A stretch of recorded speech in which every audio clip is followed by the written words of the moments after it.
How did the Germans treat you when you were in the camp? Reasonable. The food was the whole problem. You couldn't get never get enough to eat. Never get enough. A little bit of brutality, but not a great extent. Only putting the bayonet up your backside and knocking you over for no reason at all, and things like that. They were queer. They had a queer sense of humour, those Germans. Very queer sense of humour. And that's our life. Then they run concerts in the camp to keep people occupied, you know. They put on a concert. It was very good. It got up very well, it was. And then the boxing competitions, of course. In fact, pride of place in Jack's memorabilia is a medal, declaring him the Australian boxing champion of Stalag 13C. The medal is engraved with the date September 3rd, 1943. And how was the boxing competition organised? The Australians organised, Australians and the French organised it. Yeah, they had a proper ring and boxing gloves and a ring and everything like that. And the French participated in it. And that was quite a huge success, it was, yeah. And you came out on top? I came out on top, yeah. The Germans used to like you to see you playing sport. So we used to play basketball and not much rugby, because they had to take you outside now and then. They had to take you outside the barbed wire to do that, so out in the open. And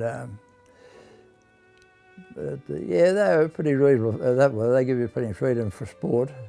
But I suppose they thought, well, let's keep their mind occupied too, you know. And it did, as seen in the letters he wrote to family back home. We had a good show here the other night. The barrack was done up like a casino with our band. We also had a bar, but not too much beer. The boys put on some good acts. It helped us forget the barbed wire for a couple of hours. We had a concert here yesterday with all French artists, and it was in French. It was pretty good for prisoners. It passed a couple of hours away. They let us write letters every 2 months, I think it was. They give us a German special a letter made to write to Australia, yeah. Yeah, they were right that way.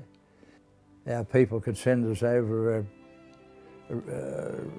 Red Cross parcel or something like that if they ever felt like it, you know. But we were getting Red Cross parcels as it is from Switzerland, from the Red Cross.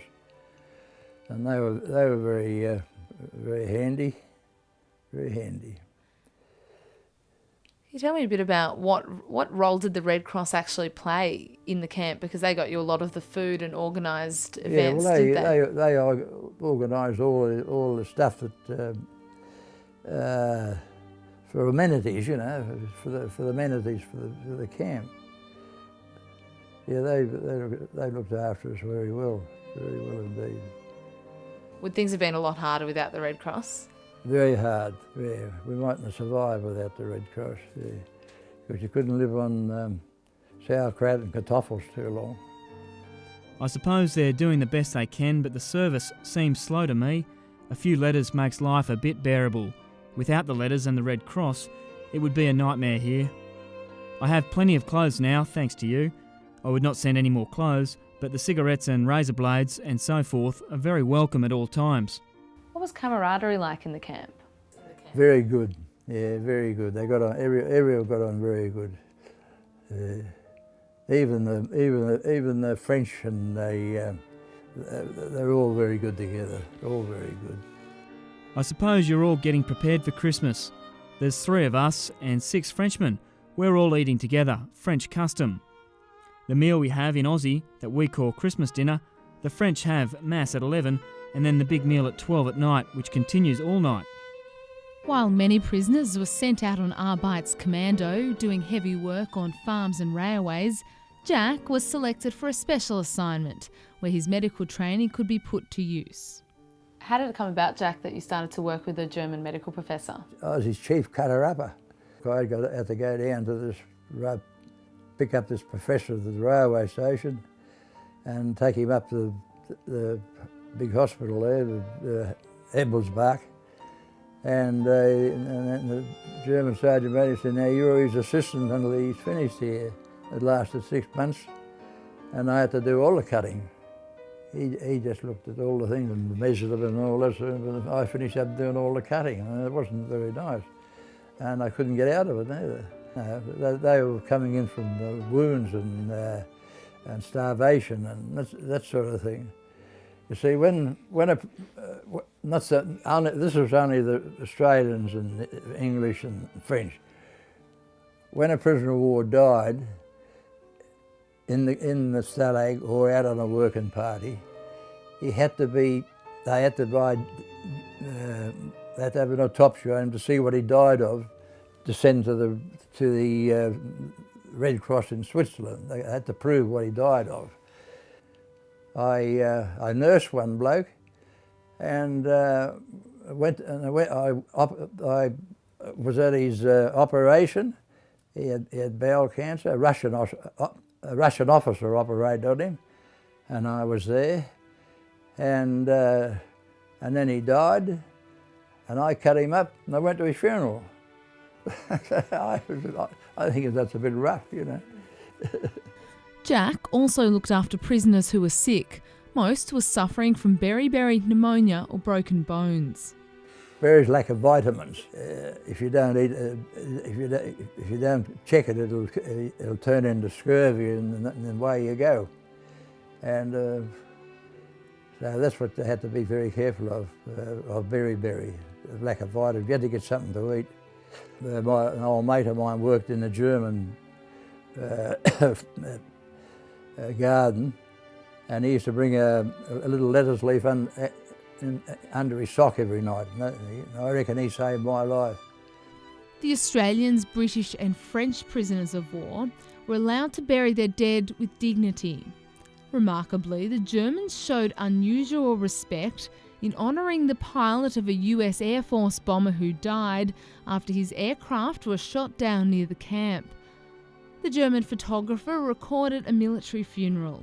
They used to come over from England, and about 40 miles down from our camp was a big town called Swineford. And there was a big ball bearing factory there. And then they come from England, bombed it, and then they had to come over our camp to go back to England, and that's how they got him in the end. Why did the Germans become involved with the funeral? I don't know, it might have been their conscience or something. I don't know why they become involved like they did, because they sent a detachment of men, and also the wreath with a swastika on it. Well, there you are. That's it. That's how quirky those people are. They are quirky people.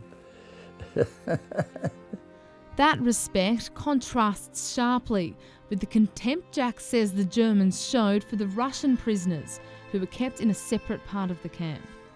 What did you say of the way the German soldiers treated the Russian prisoners in the camp? I see them beating them up and throwing them into bloody holes, stripped stark naked and all this sort of thing, you know. And women and kids walking around in the bloody snow and ice with no boots or socks on. It's dreadful. They treated them something dreadful, like animals.